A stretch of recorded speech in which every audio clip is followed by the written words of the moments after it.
नमस्कार दोस्तों, स्वागत है आपका हमारे YouTube channel study with job वाला में। मैं रिशु जो कि रेलवे ग्रुप डी में पांचमैन के पद पे हूं। आज आप लोगों के साथ अपनी रेलवे ग्रुप डी की सक्सेस जर्नी शेयर करने वाला हूं और साथ में ये भी बताऊंगा कि मेरे मैट्रिक मैंने कब किया था, इंटर मैंने कब किया था, ग्रेजुएशन कब किया था, इन तीनों में मेरा मार्क्स कब कितना था, इन सब चीज़ के बारे में बताऊँगा। मैं कितना घंटे पढ़ता था, मेरा टाइम टेबल क्या था, इन सब चीज़ के बारे में आप लोगों को बताऊंगा। तो अगर आप चैनल पर नए हैं तो चैनल को जरूर सब्सक्राइब कर दीजिएगा और वीडियो अच्छी लगी तो लाइक, कमेंट और शेयर जरूर कीजिएगा। दोस्तों मैं बात करूं 2013 में मैंने मैट्रिक का अपना एग्ज़ाम दिया था और उसमें जो मेरा मार्क्स बना था वो मेरा 72% मेरा मार्क्स बना था। फिर उसके बाद मैंने IAC किया और IAC जो मेरा था वो मैथ सब्जेक्ट था और वो 2015 में मेरा IAC फाइनल हुआ। फिर मैंने ग्रेजुएशन किया और ग्रेजुएशन में जो मेरा सब्जेक्ट था वो पॉलिटिकल साइंस था और वो मेरा 2019 में मेरा ग्रेजुएशन फाइनल हुआ। इसके पहले मैंने जो एग्ज़ाम दिया था वो SSC GD का 2018 में वैकेंसी आया था और अच्छी खासी वैकेंसी थी और मेरी हाइट भी थी। तो मैं सोचा कि मैं इसको पहली बार में इसको क्रैक करके मैं SSC GD में मैं कोई ना कोई पोस्ट पे चला ही जाऊँगा। उसके लिए मैंने अपना तैयारी स्टार्ट कर दिया। फिर 2018 में उसका एग्ज़ाम हुआ और मेरा उसमें सिलेक्शन एग्ज़ाम में हो गया। फिर उसके बाद मैं रनिंग का अपना तैयारी करने लगा, लेकिन दुर्भाग्यवश मेरे पैर में दर्द हो गया और मेरे रनिंग से मैं बाहर हो गया। फिर उसके बाद सोचा कि कोई बात नहीं, ये पहला ही एग्ज़ाम था, फिर अभी और बहुत सारे एग्ज़ाम आएंगे, उसके लिए मैं प्रिपरेशन करना अपना स्टार्ट किया। मैं ज़्यादा देर तो वैसे मैं पढ़ता नहीं था। मेरा जो वीक सब्जेक्ट था वो मैं बात करूँ आप लोगों से तो GK GS था दोस्तों, क्योंकि GK GS आप लोगों को पता ही है कि मैट्रिक और IAC के बाद IAC में भी तो GK का कुछ खास उतना है नहीं, तो मैं GK ज़्यादा पढ़ा भी नहीं था। फिर 2019 में ग्रुप डी और NTPC इसका फॉर्म आया तो मैंने दोनों फॉर्म फिलअप कर दिया। 2019 में मेरा ग्रेजुएशन भी फाइनल हो गया था, तो NTPC जो था मैं वो ग्रेजुएशन लेवल पे अपना फॉर्म फिलअप किया था और ये जो था इसमें मैट्रिक लेवल का ये ग्रुप डी का तो था ही। फिर फॉर्म फिलअप कर दिया। उसके बाद आप लोगों को पता ही होगा कि कोरोना आ गया, जिसके कारण इसके एग्ज़ाम बार बार पोस्टपोन होते रहे। फिर उसी बीच आ गया दरोगा का वैकेंसी 2022 में। फिर मैंने वो दरोगा का वैकेंसी भरा और उसकी तैयारी में लग गया। उसमें आप लोगों को पता होगा शायद उसमें ज़्यादा मैथ रीजनिंग का वेटेज ज़्यादा रहता नहीं है, तो उसके लिए मैंने GK GS प्रिपरेशन करना अपना स्टार्ट किया और मैं GK पे बहुत ज़्यादा फोकस करने लगा।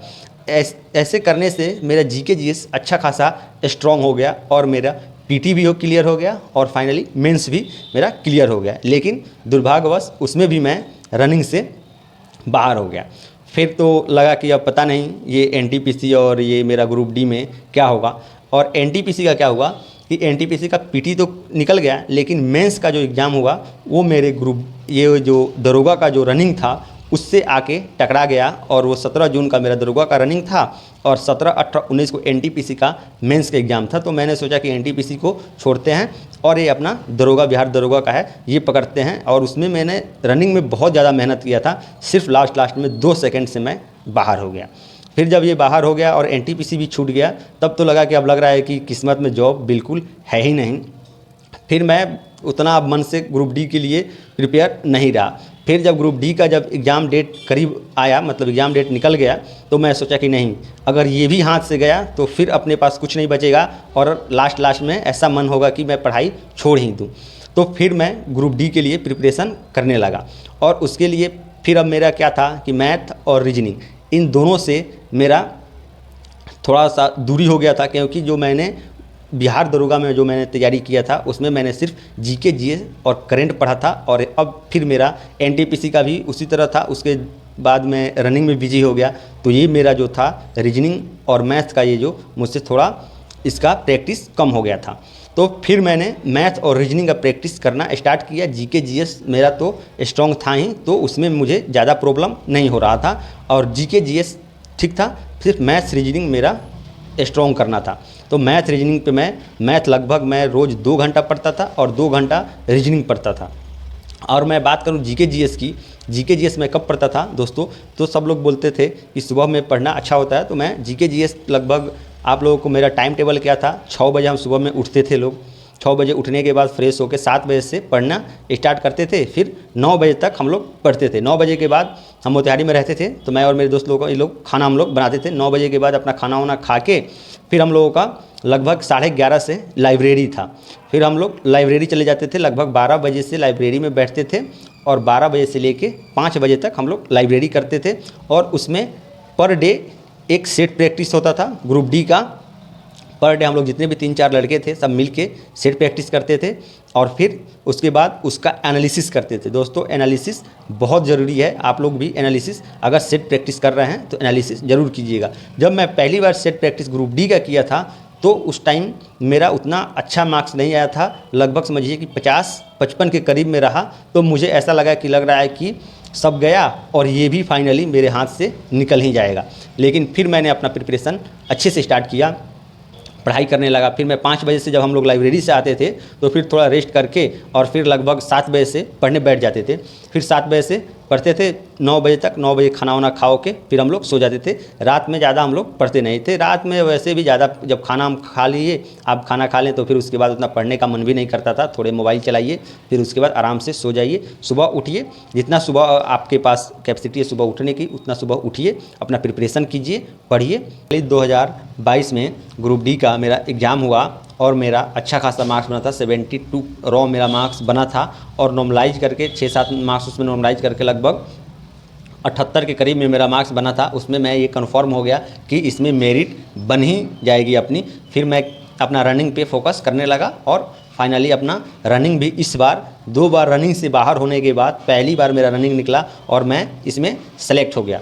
फिर उसके बाद क्या था, 2023 में मेरा मेरिट लिस्ट जारी हो गया, मेरा नाम भी आ गया। लगभग अप्रैल-मई के करीब में उसका मेरिट जारी हुआ था और मुझे लगा कि लगभग अक्टूबर-नवंबर में 2023 के अक्टूबर-नवंबर में मुझे बुला लेगा। लेकिन मेरे 2 दोस्त थे, उनका अक्टूबर लगभग सितंबर और अक्टूबर में उन लोगों को बुला लिया हुबली जोन से। मेरा हुबली जोन में मैंने फॉर्म फिलअप अपना किया था ग्रुप डी का, लेकिन फिर मेरा उसमें अटक गया। फिर लगा कि सबको लगा कि ये 2 आदमी गांव से चले गए। फिर लोगों को लगा कि शायद पता नहीं इसका जॉब हुआ है या नहीं हुआ है, झूठ बोल रहा है, क्या बोल रहा है, क्योंकि 2 आदमी चले गए, ये अभी तक यहीं पे है।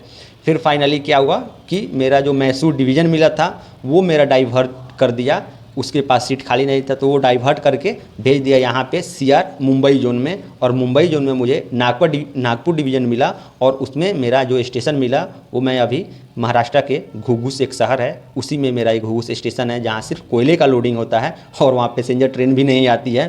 पूछिए मत, सिर्फ कोयला ही कोयला है, डस्ट ही डस्ट है। उसी में अपना ड्यूटी होता है और 8 घंटे की ड्यूटी है। मज़े से 8 घंटे ड्यूटी कीजिए, आराम का तो मुश्किल है लेकिन फिर भी अच्छा ड्यूटी अपना निकल जाता है। फिर उसके बाद आते हैं, खाना वाना बनाते हैं, खाते हैं। दोस्तों तो बस यही था।